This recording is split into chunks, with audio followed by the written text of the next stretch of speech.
What is effective prayer?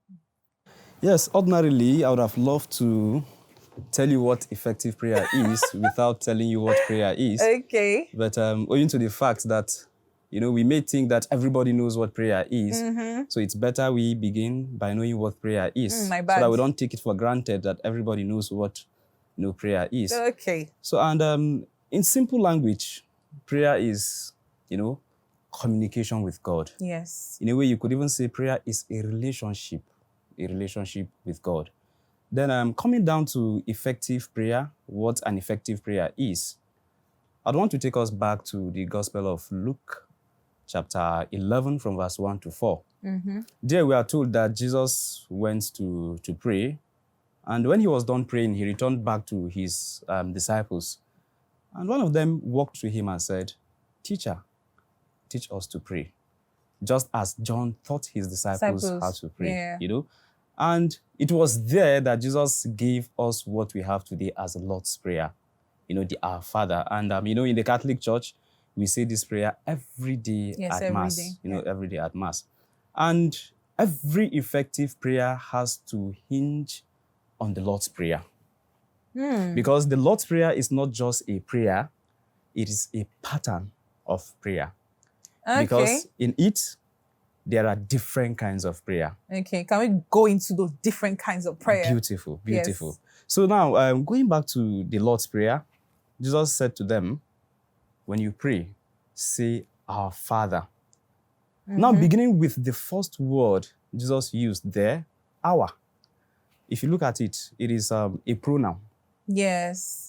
But Jesus did not use the first person, He didn't say singular. my Father, He didn't say, when you pray, say "my Father," but he said, when you pray, say "our Father." And what that simply means is every prayer should not just be vertical. It is both vertical and horizontal. In other words, it is cross-like. It is not just a relationship between you and God, but when you pray, always remember that you are not the only person existing in the world. Oh, okay. You get it? So when you pray, always have others at heart. In mind, yes. So the first word Jesus used there is, when you pray, say, "Our Father, who art in heaven, hallowed be your name, your kingdom come." Now, looking at all these words that marks the beginning of, the Lord's Prayer, God is being praised. Yeah, exalted, yes. God is being exalted. So, and if you look at it critically, Jesus is saying, when you pray, learn to glorify God first. So now, what is spiritual maturity all about? Okay, thank you, Nonso. Now, when you talk about spiritual maturity, when you look at that expression, spiritual maturity, two things come to mind.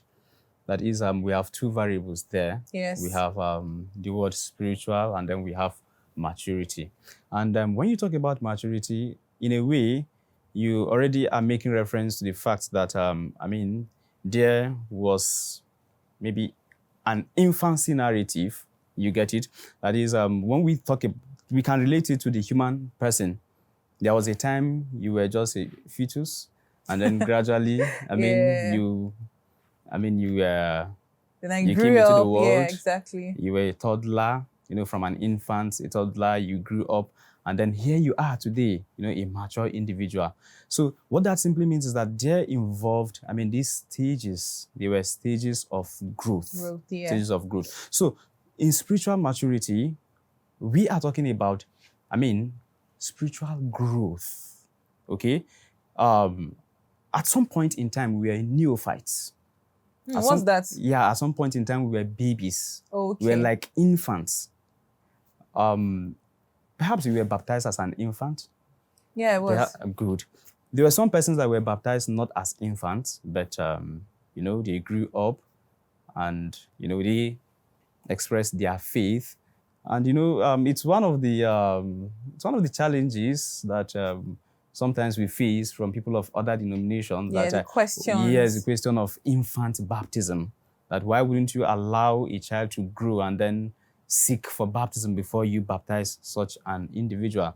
So spiritual maturity has to do with the fact that there was a stage, or there was a time in our life that we were like babies. And then gradually we are growing and growing.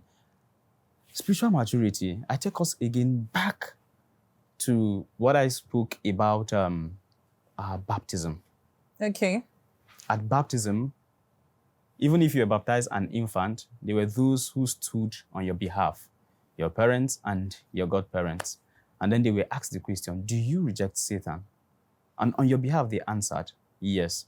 But before that, they would be instructed that make sure as you are standing on behalf of this child, make sure that you monitor every stage in the life of this very child.